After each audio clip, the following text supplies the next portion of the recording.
Nuestra lección 11. Dios no es culpable. Este tema es uno de los temas más importantes en la vida de un creyente. Si nosotros podemos entender esto, entonces vamos a dar respuesta a muchas cosas, no solamente en nuestra vida, sino que vamos a poder ayudar a muchas personas. Hay mucha gente que cree que todas las cosas provienen de Dios y que Él tiene control absoluto de todo, ¿cierto?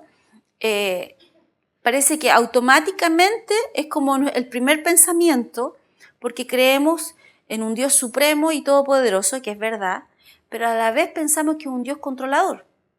Entonces, nosotros pensamos, bueno, si está pasando esto, esto es lo que es culpa de Él. Entonces, derribemos algunas cosas con respecto a eso rápidamente. O sea, si Dios controlara todo, y Jesús estuvo con sus discípulos, ¿cierto? Y les dijo, crucemos al otro lado, y en el medio de ese lugar hubo una tormenta, y había una tempestad, ¿cierto? El mar estaba agitado, había lluvia y todo, y Jesús, nosotros sabemos que la Biblia dice que Él no pecó, ¿cierto? Él se paró y Él habló en contra del mar y en contra de la tempestad. Entonces en ese momento fue en contra de la voluntad de Dios y que Dios lo hubiese enviado, ¿no? Sí, ¿cierto? ¿Por qué? Porque si hubiese sido la voluntad de Dios la tempestad y la tormenta, entonces Él estaba haciendo lo contrario. Entonces, pareciera que la tormenta y la tempestad no vino de parte de Dios. Alguien más estaba interesado que Jesús no cruzara y que se quedara en el medio y que no llegara a su destino con sus discípulos, ¿cierto? Entonces, de repente hay cosas lógicas que la palabra de Dios nos muestra, pero que nosotros es tan fuertes ciertos patrones, ciertas formas de pensamiento o paradigmas, ¿cierto? Les dicen también que a nosotros nos cuesta mucho derribar eso. Y ahí tiene que estar la luz de la palabra, que nuestro entendimiento sea iluminado, que podamos entender y que podamos ver las cosas de la manera que Dios las ve. Entonces hay un versículo que se usa mucho en este ámbito, que es Santiago 1. Vamos todos por favor a Santiago 1:13. Santiago 1:13. Y este versículo dice, cuando alguno es tentado, no diga que es tentado de parte de Dios, porque Dios no puede ser tentado por el mal, ni Él tienta a nadie, sino cada uno es tentado cuando de su propia concupiscencia es atraído y seducido. Entonces la concupiscencia, después de que ha concebido, da a luz el pecado, y el pecado, siendo consumado, da a luz la muerte. Amados hermanos míos, no erréis. Toda buena dádiva y todo don perfecto desciende de lo alto, del Padre de las luces, en el cual no hay mudanza ni sombra de variación. Entonces, ¿les puedo contar el chiste de la concupiscencia? Ya. Había una hermana que le gustaban todas estas palabras así como raras, entonces le gustaba, ahí sí, ya. Entonces le gustaba, y concupiscencia ella no sabía lo que significaba, pero sonaba una palabra importante. Entonces ella oraba y decía, Señor, el pastor le dijo, hermana, ¿puede orar por el final de la reunión, qué sé yo? Y ella pasó adelante y dijo, Señor, gracias, Padre, bla, bla, bla, bla, bla, bla, bla, bla, bla. Y te pido, Padre, que a mis hermanos les des concupiscencia y a mi pastor doble porción de concupiscencia. Entonces, a veces nosotros usamos ciertas palabras y no sabemos el significado. Entonces, vamos a definir qué es lo que es concupiscencia. ¿Les parece? Para que no usemos esa palabra en oración de esa forma, sino que de otra forma. Concupiscencia es un deseo ansioso. Esa es una de las definiciones. Un deseo ansioso. Otra definición, un apetito desordenado de placeres sensuales o sexuales. Otra definición, es codiciar fuertemente algo. O son deseos vívidos, muy fuertes. ¿Ya? Entonces, concupiscencia, según estas definiciones, podríamos decir, cada uno es tentado de sus propios deseos no tratados. Deseos fuertes, en cualquier ámbito. ¿Cierto? Y después de que han concebido eso, cuando una cosa es que es que tú tengas un pensamiento y que pase por tu cabeza un pensamiento. La gente dice, no, al pastor nunca le debe pasar un mal pensamiento por la cabeza. No, nosotros somos igual que todas las personas y nos pasan también malos pensamientos. Y en la iglesia nadie debería pensar así. Mentira, tú piensas mal incluso a veces aquí en la iglesia. ¿Ya? Entonces, y puedes estar orando por un hermano y estar pensando mal.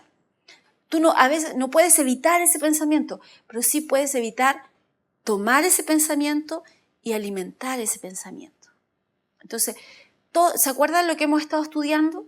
Hemos estado estudiando que todos tenemos un espíritu, que somos un espíritu, ¿cierto?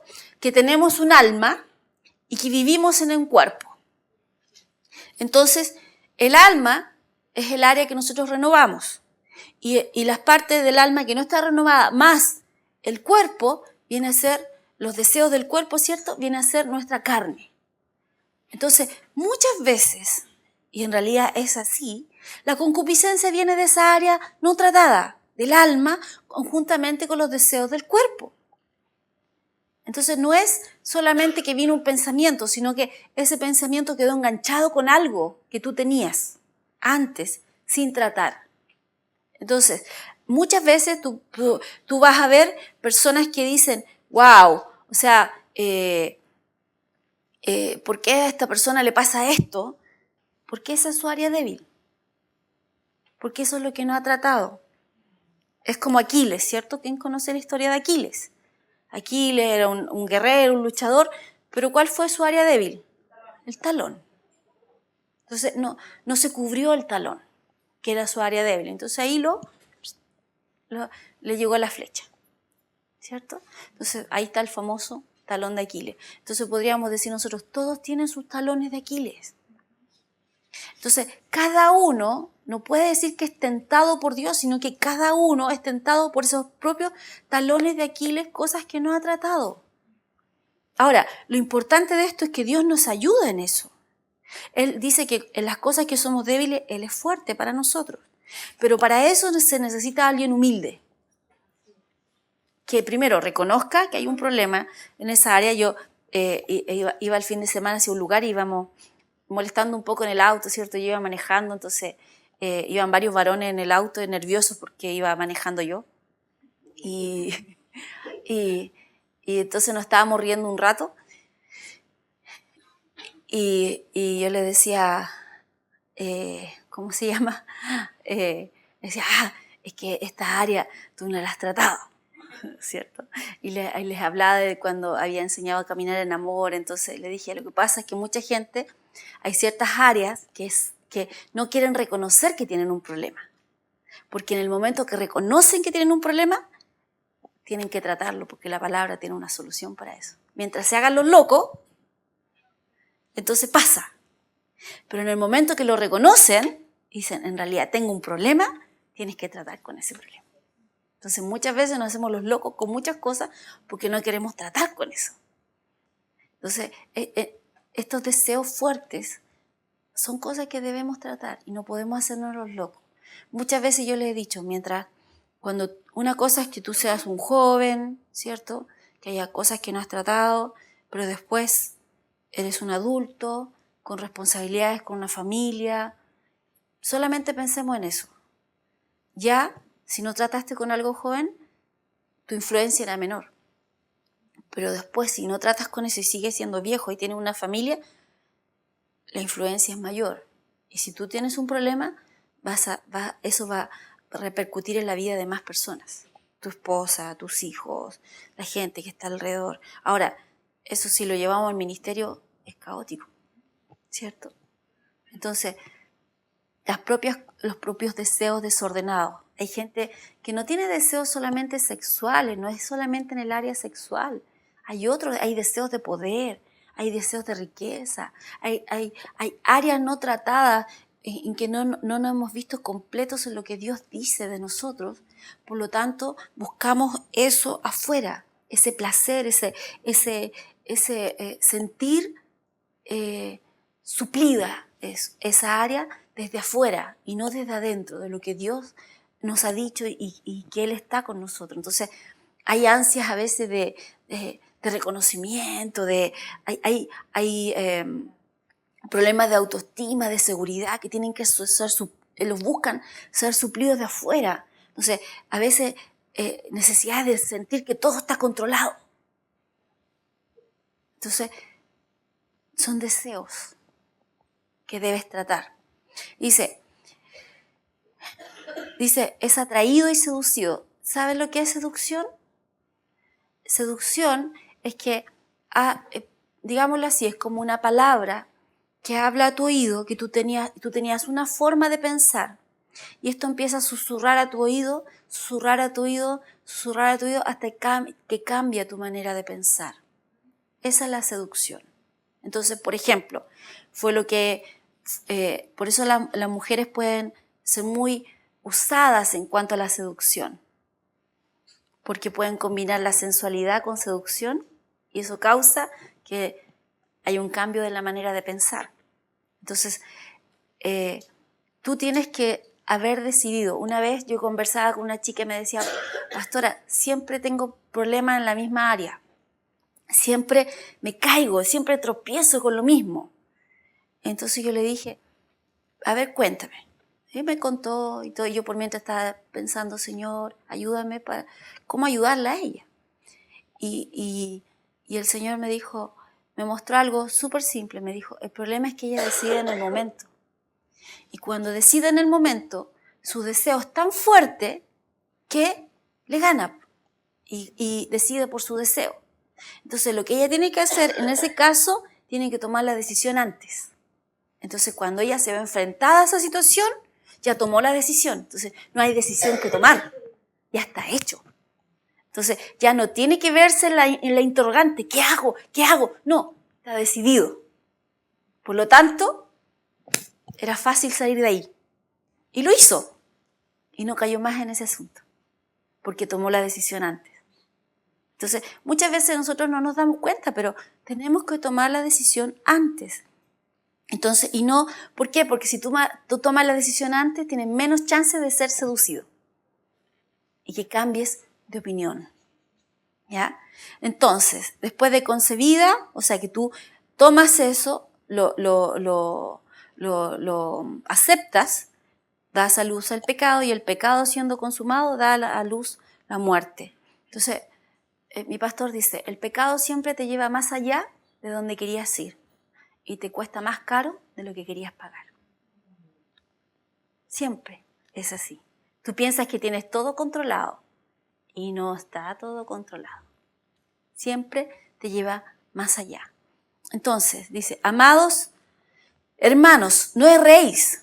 Toda buena dádiva y todo don perfecto desciende de lo alto, del Padre de las luces, en el cual no hay mudanza ni sombra de variación. ¿Por qué? Porque algunos piensan, no, pero es que a lo mejor Dios no. Dios no está involucrado en eso. En la versión Dios habla hoy dice, cuando alguno se siente tentado a hacer lo malo, no piense que es tentado por Dios, porque Dios ni siente la tentación de hacer lo malo, ni tienta a nadie para que lo haga. Al contrario, uno es tentado de sus propios malos deseos, que lo atraen y lo seducen. De esos malos deseos nace el pecado y del pecado, cuando llega a su completo desarrollo, nace la muerte. Queridos hermanos míos, no se engañen, todo lo bueno y perfecto que se nos da viene de arriba, de Dios, que creó los astros del cielo. Dios es siempre el mismo, en Él no hay variación ni oscurecimiento. Entonces, no podemos decir que somos tentados por Dios con estas malas cosas. ¿Por qué? Porque en Dios no hay maldad. La luz no tiene comunión con las tinieblas. Cristo no tiene comunión con Belial. Por lo tanto, son cosas que nosotros mismos no hemos tratado. Pero tenemos la ayuda de Dios, ¿cierto? La palabra dice que el Espíritu Santo es uno que está parado al lado nuestro para ayudarnos. Lo que pasa es que Dios no nos va a obligar. Entonces, de repente es muy chistoso. Creemos que Dios obliga a todo el mundo y por eso lo culpamos a Él de muchas cosas. Pero para algunas cosas que decimos, Señor, yo quiero ser independiente, yo quiero decidir. Y en realidad siempre fuiste independiente y siempre decidiste. Pero a veces nos conviene echarle la culpa a Él. ¿cierto? Es más fácil para nosotros, nos quitamos la responsabilidad. Entonces, constantemente estamos tratando de que la responsabilidad la tenga otro. Y como Dios es tan bueno, entonces, no importa. Adán, la mujer que tú me diste, ¿cierto? Ya, tú tienes la culpa. Cuando nosotros debemos asumir nuestras propias problemas. Estos versículos nos dejan claro que Dios es el autor de las cosas buenas. Romanos 12:2 dice que conozcamos la perfecta voluntad de Dios, agradable y perfecta, ¿cierto? Entonces, acá dice que toda buena dádiva y todo don perfecto, todo lo bueno que hay en tu vida proviene de Dios, no lo malo. Entonces, la Biblia habla de que nosotros tenemos a alguien que está de nuestra parte. Santiago 4:7 dice, someteos pues a Dios y resistid al diablo y huirá de vosotros. Ahora, mucha gente de todo le echa la culpa al diablo. No, que el diablo, usted conoce el chiste, ¿cierto? Que el diablo va donde Dios. Ahora, teológicamente eso ya no sucede, que se presenta el diablo frente a Dios, ya no hay espacio para eso, pero saltémonos la teología, ¿ya? Y eso sucedía en el Antiguo Testamento por algo, ahora en el Nuevo Testamento eso fue limpio por la sangre de Jesucristo, entonces él ya no tiene ese dominio. Pero bueno, el chiste. Entonces se presenta ahí el diablo frente a Dios y le dice, de todo me echan la culpa a mí, de todo me echan la culpa a mí, ¿cierto? Y está llorando. ¿Quiénes te echan la culpa? Tus hijos. Todo tengo la culpa yo. Entonces, nosotros a veces le echamos la culpa de todo al diablo. Y no es así. Por ejemplo, hay un funeral, 2 chicos. Salieron de carrete, de farra, de parranda, ¿cierto? Como anoche hubo un reportaje. Tomaron en exceso, se subieron al auto, manejaron en evidente estado estaban alcoholizados y chocaron contra un poste y se mataron los 2. Entonces, alguien en el funeral dice, bueno, era la voluntad de Dios. No, esa no es la voluntad de Dios. No es la voluntad de Dios. Yo una vez tuve una discusión con una persona porque había una chica que evangelizaba y que hacía un montón de cosas y estaba en silla de ruedas y la chica iba a cruzar la calle y tenía verde ella, pero un auto pasó con roja y ella estaba en la silla de ruedas y la mataron. Entonces la respuesta fue, Dios se la llevó. Yo le dije, ¿y de qué le servía a Dios ahí arriba? Si ella está evangelizando acá abajo, no necesitamos más gente que evangelice y que le predique la palabra a las personas. ¿Para qué Dios se le iba a llevar entonces?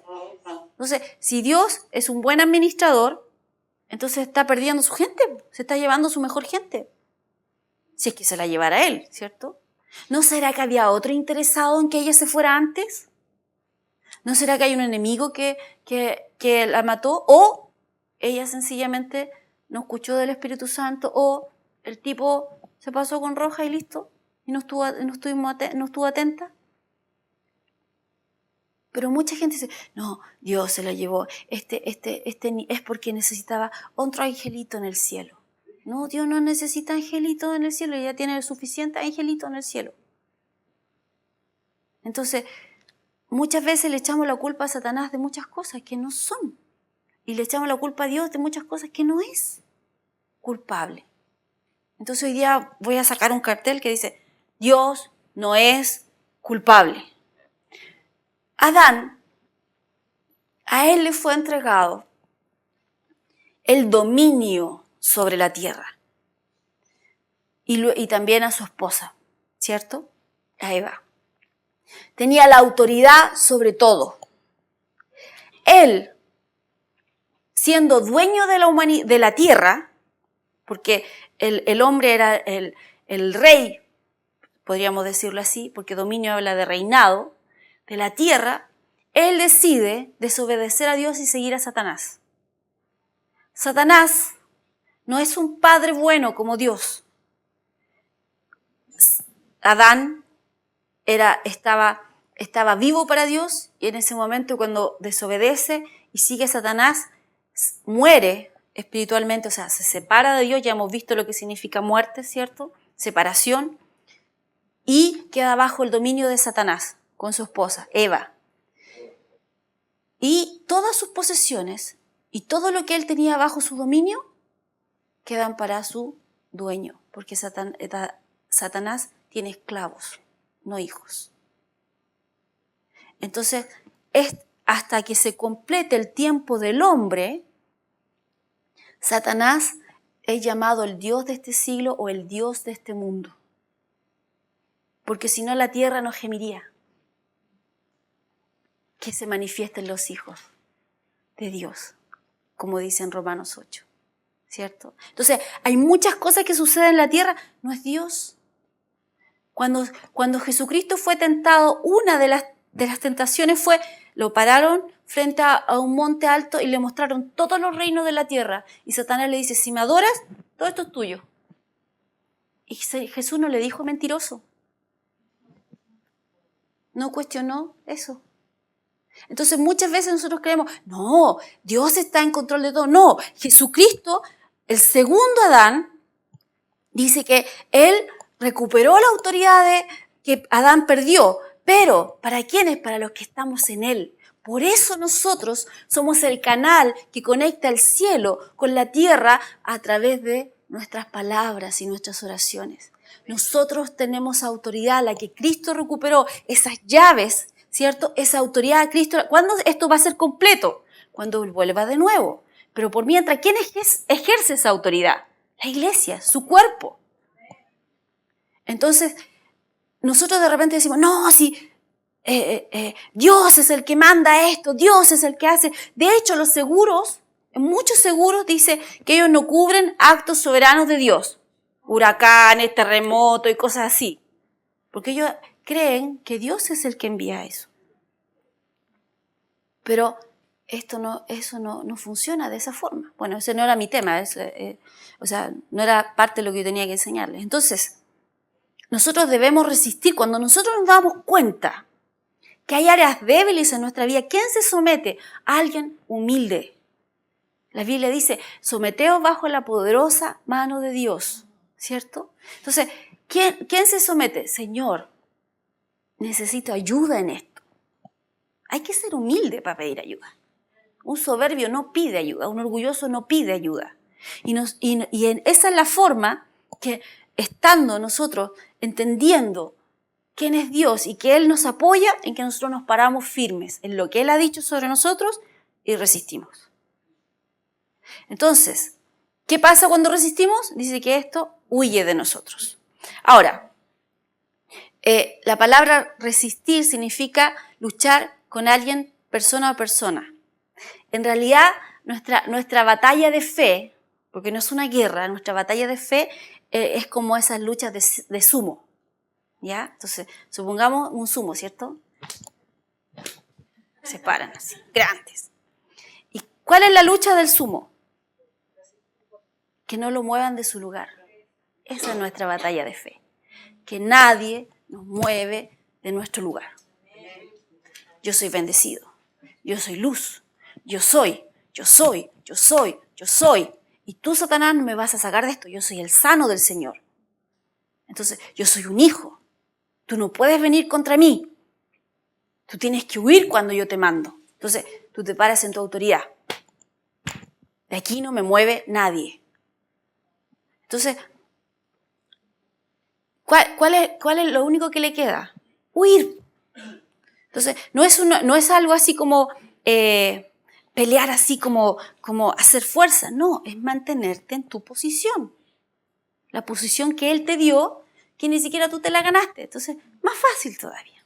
¿Ya? Entonces, sigamos.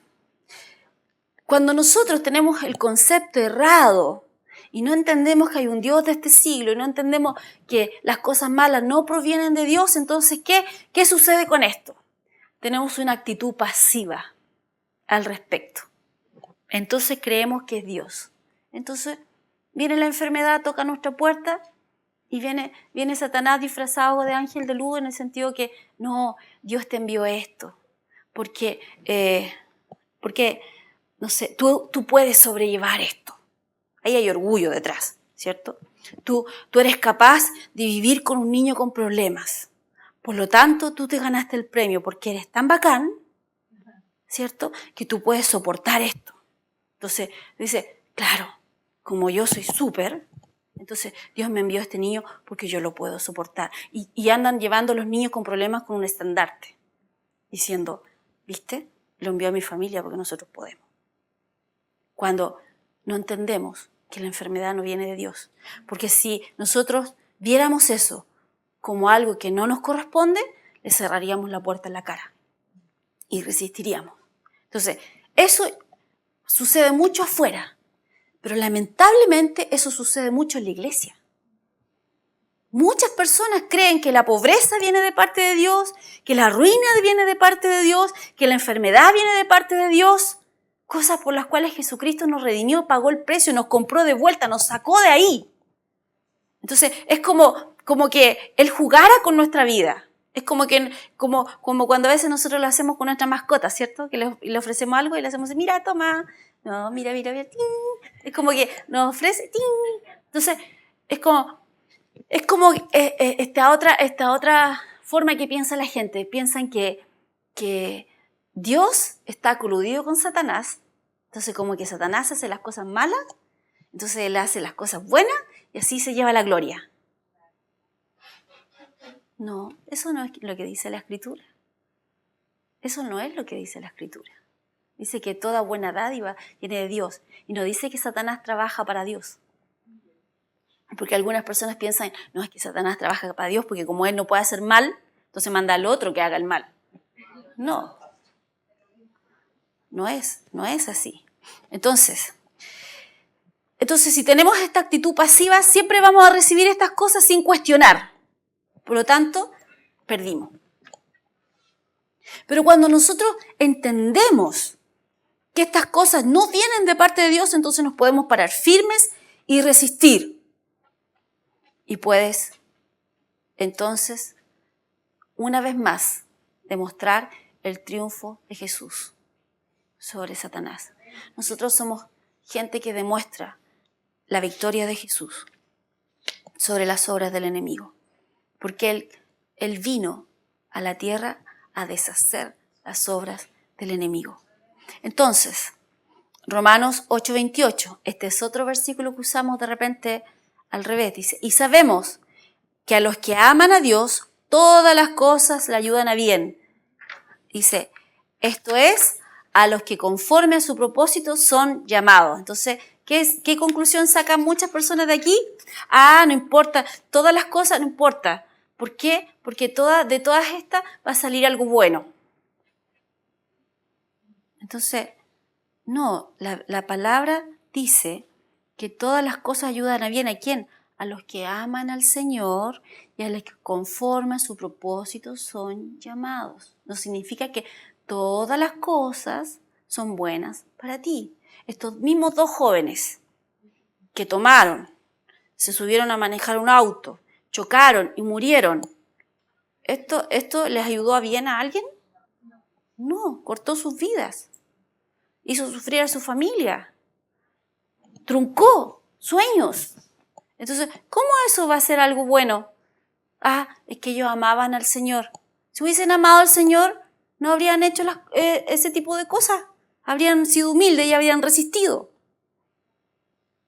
Pero se dejaron llevar y finalmente tuvo una consecuencia. Ahora, ¿por eso son malos? No, pero tampoco digamos que era el plan de Dios, que ellos se murieran jóvenes, porque eso es lo que la gente dice. Era el plan de Dios, que se fuesen jóvenes, ¿cierto? Y que el Señor se los llevara. No es el plan de Dios. No es el plan de Dios que nosotros vivamos una vida mísera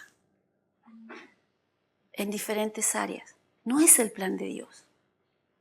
Ahora, ¿cómo conozco el plan de Dios? Bueno, primero su palabra, ¿cierto? Primero su palabra.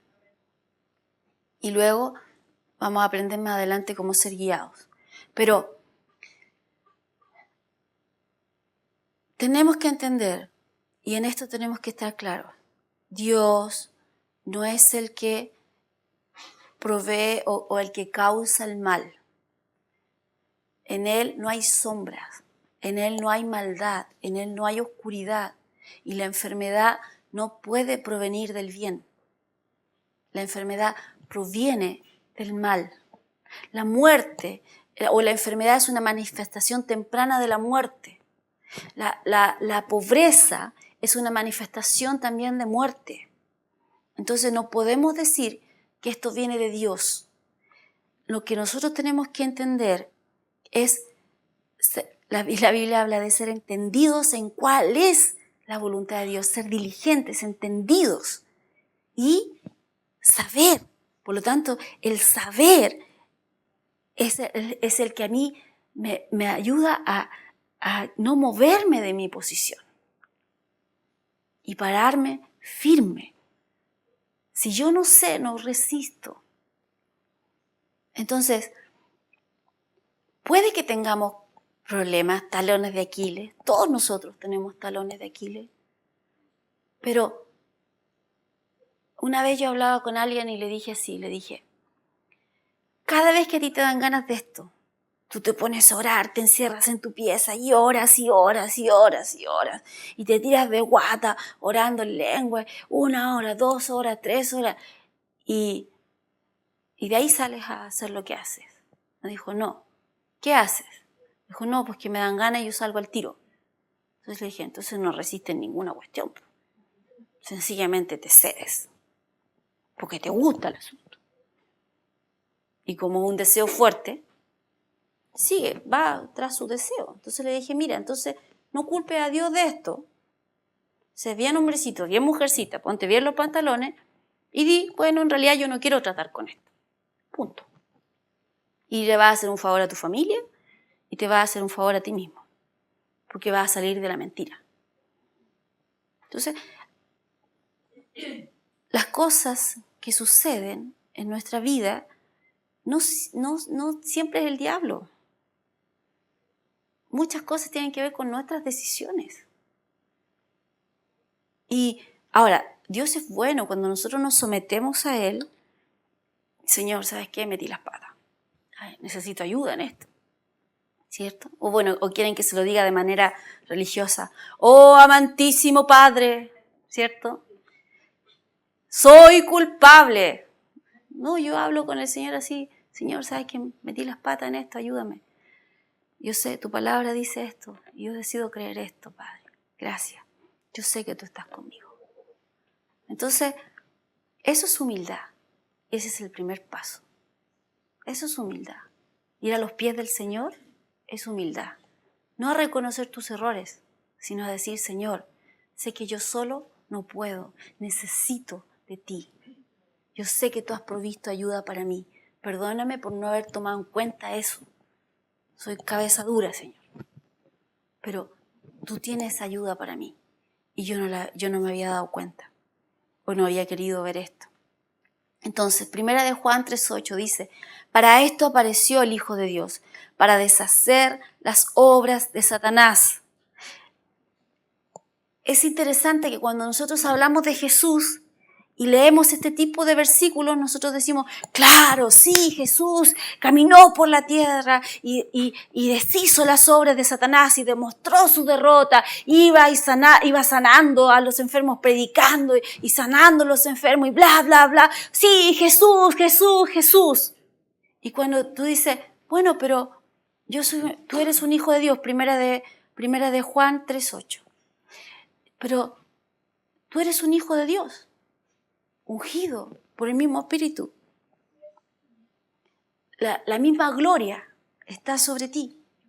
Y tú dices, espérate, ¿yo? No, pues el pastor pondrá las manos sobre el enfermo. No, la Biblia dice, el que cree pondrá las manos sobre el enfermo. El que cree echará fuera demonios. El que cree. No hay un título ahí que diga, tienes que llevar, no sé, pues ir a congregarte 15 años en una iglesia. No, el que cree. Y hay veces que hay gente que solamente ha leído ese versículo, ha tenido entendimiento de un versículo. ¿Cuál? Marcos 16. Pondrán las manos sobre el enfermo y estos sanarán. Punto. Y no entienden nada más. Y no saben de teología, no saben de doctrina, no saben nada. Lo único que entienden es que ellos ponen las manos sobre los enfermos y estos sanan. ¿Cierto? Entonces, y que estos sanan. Entonces, ¡wow! Y nosotros decimos, sí, Jesús, Jesús, Jesús. No, tú eres un hijo de Dios. Tú eres el representante de Jesús en la tierra. Y tú puedes demostrar eso mismo que hizo Jesús, que deshacer las obras de Satanás. Tú caminas por la tierra demostrando la bondad de Dios. Tú eres el que eres el reino de Dios manifestado para algunas personas. Jesús decía, el reino de Dios se ha acercado. El reino de Dios está en ti. Y tú puedes caminar. Ahora, viendo eso, podemos decir que, o llegar a la conclusión de que Dios ama tanto a la humanidad y el diablo pensó que matando a Jesús en la cruz se acababa el problema. Pero no se dio cuenta que lo que hizo en el fondo Jesús al morir en la cruz era multiplicarse. Y recuerden que eran muchos, dice la Escritura, dice que más de 500 lo vieron cuando Él ascendió. En el momento, en el aposento alto, eran 120. Pero después fueron miles y millones. Entonces, si nosotros tenemos claro que Dios no es el culpable y que nosotros resistimos a Satanás y que nosotros tenemos autoridad, entonces, ¿cuál es nuestro papel en esto? Bueno, mira al de al lado y dile, usa tu autoridad.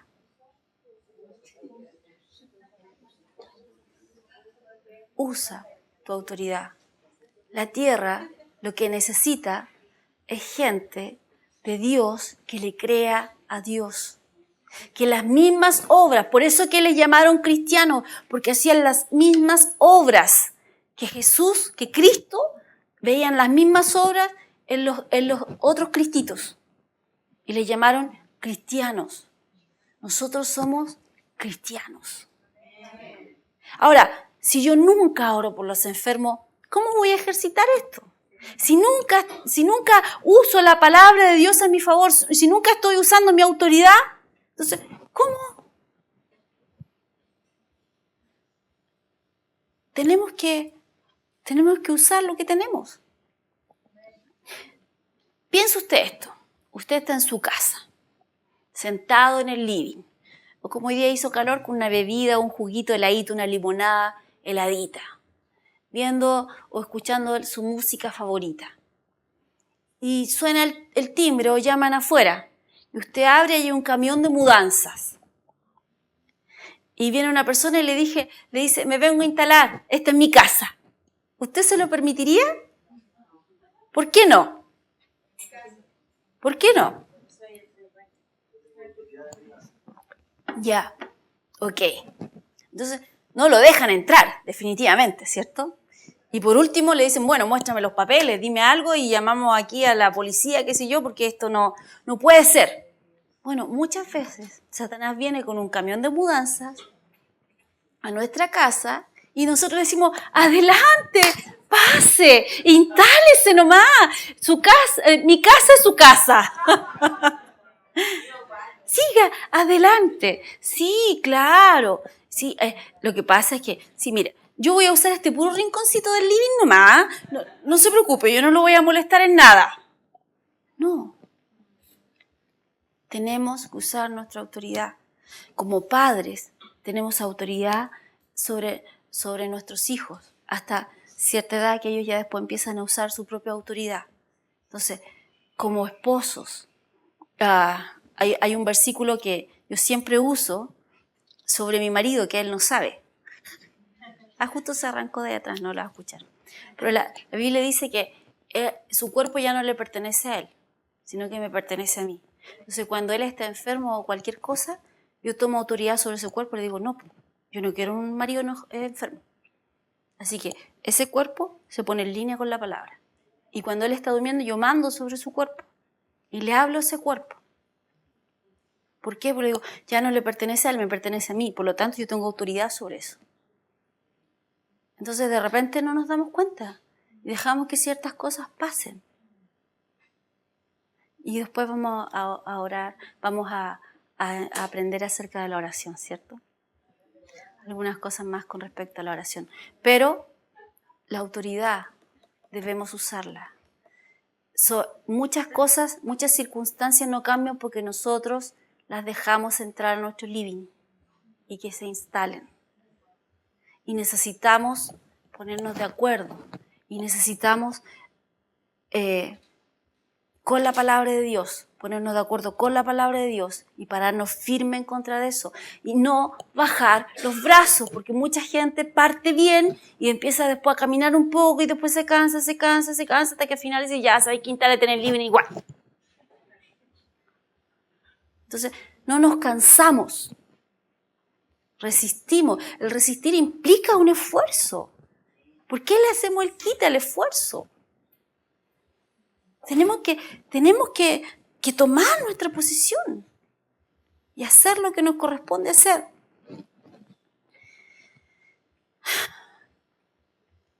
Cuando nosotros reconocemos que hay un enemigo, reconocemos que tenemos un Dios y reconocemos que nosotros también tenemos nuestra propia voluntad, entonces nos damos cuenta que Dios no es el responsable de todas nuestras vidas.